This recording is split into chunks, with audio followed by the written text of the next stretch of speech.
Bwana, mara baada ya klabu ya Yanga kuifunga klabu ya Orient kutoka kule Angola kwa magoli 2-0 kwenye uwanja wa Benjamin Mkapa, bwana, rasmi Yanga wamekata tiketi ya kufuzu hatua inayofuata kwa maana ya raundi ya pili ya michuano ya klabu bingwa barani Afrika. Tunafahamu kwamba mchezo wa kwanza Yanga waliibuka na ushindi wa magoli 3-0 kule Angola, na huu ni mchezo wa pili Yanga wakiibuka na ushindi wa magoli 2-0 kwenye uwanja wa Benjamin Mkapa. Kwa maana hiyo Yanga wanafuzu hatua inayofuata kwa aggregate ya goli 5-0. Sasa mara baada ya Yanga kufuzu hatua hiyo ya raundi ya pili ya michuano ya klabu bingwa barani Afrika, bwana, moja kwa moja Yanga wanakwenda kuvaana na Silver Strikers kutoka Malawi, na taarifa inazungumza kwamba klabu ya Yanga ya Tanzania imetinga raundi ya pili ya ligi ya mabingwa Afrika CAF Champions League kufuatia ushindi wa jumla magoli 5-0 dhidi ya Orient Sports Club ya Angola, ikishinda magoli 3-0 ugenini kabla ya kumaliza kazi nyumbani Benjamin Mkapa kwa ushindi wa goli 2-0. Yanga itachuana na Silver Strikers ya Malawi iliyotinga raundi ya pili kwa goli la ugenini kufuatia sare ya goli 1-1 kwenye mchezo wa kwanza dhidi ya Algeco Plus kutoka kule Madagascar kabla ya sare ya 0-0 kwenye mchezo wa marejeano.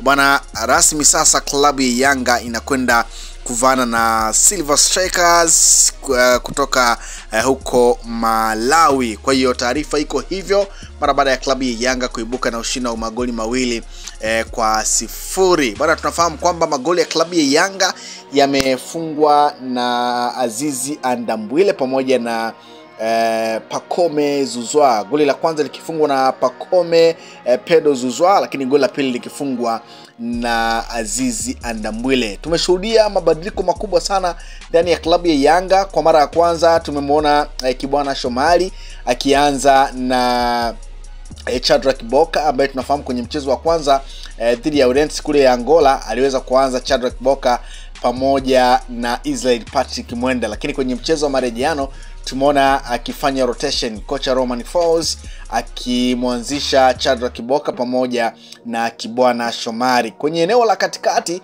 tulishuhudia mchezaji raia kutoka Kenya, na husi mwingine ni Duke Abuya akicheza sambamba na Azizi Andambwile pamoja na Mudathiri Yahaya. Lakini kwenye lile eneo la ushambuliaji tumemshuhudia Pacome Zouzoua, Max Nzengeli, Prince Dube akicheza maeneo hayo, na tumeona Andy Bobo Boyeli akipata nafasi kwenye mchezo wa marudiano. Tunafahamu mchezo wa kwanza kule Angola hakuwa sehemu ya kikosi kwa kuwa alikuwa na majeraha ambayo yalimweka nje, lakini pia tumeona Ofen Chikola akicheza kwa mara ya kwanza kiingia kipindi cha pili. Edmund John pia tumeona akicheza, na mchezo wa kwanza pia alipata nafasi ya kucheza. Kwa hiyo tumeona baadhi ya wachezaji ambao hawakuweza kucheza wamepata nafasi, lakini pia tumemshuhudia mchezaji Lassine Kouma ambaye kwenye mchezo wa awali hakucheza, lakini mchezo wa marejeano kwenye uwanja wa Benjamin Mkapa amepata nafasi ya kuingia akipewa nafasi na Romain Folz.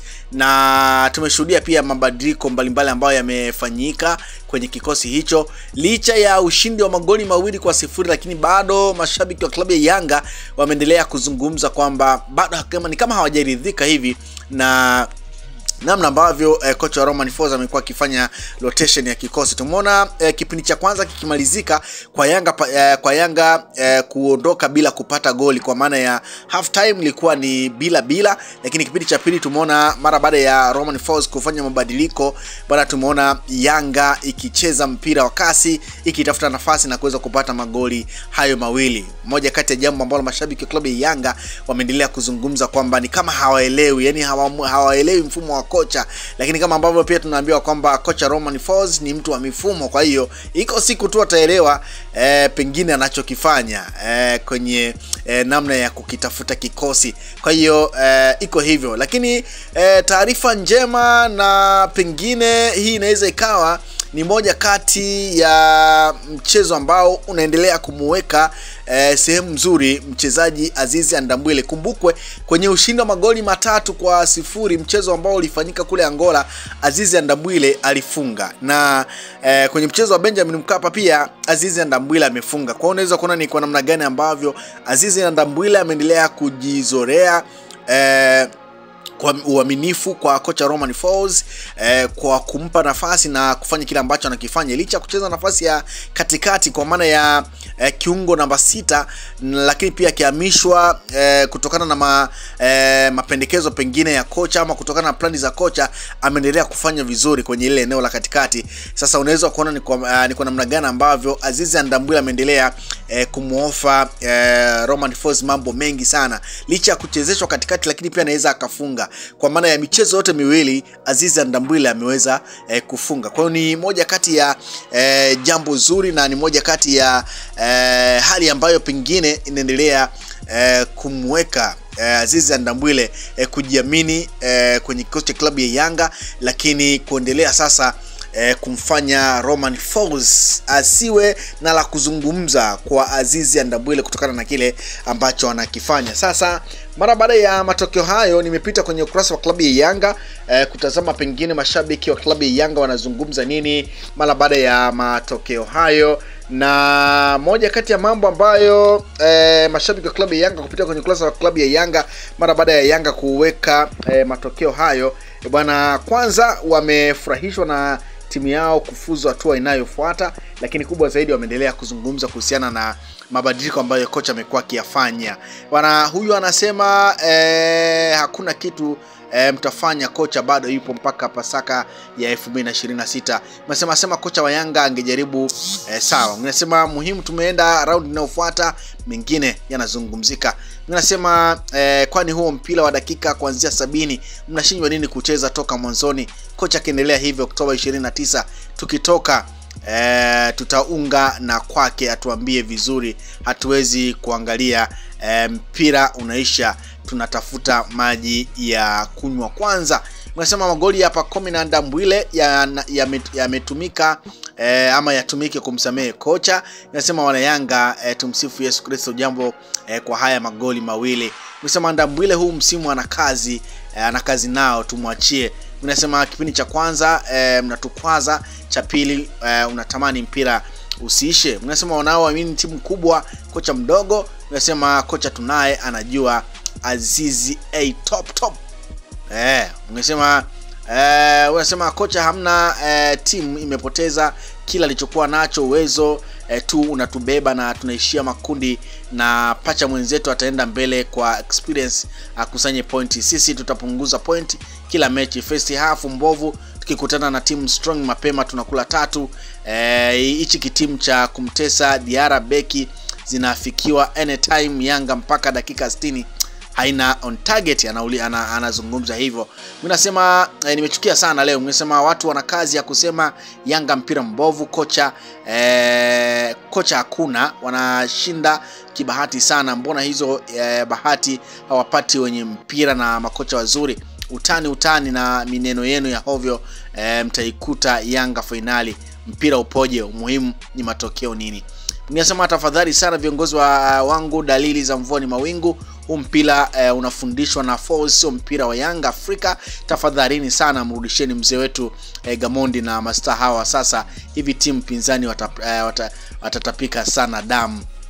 Mnasema pila sawa. Mnasema kiukweli ni timu kubwa sana, imejaa watu kweli, mafundi wa mpira, lakini kocha timu imemremea. Timu kubwa, kocha mdogo. Hapa tukianza kukutana na Al Ahly hatusalimii kwa sababu timu inacheza bila chemistry nzuri. Kocha hana first 11, hana mpangilio mzuri wa wachezaji hususan namba 10 na mawinga.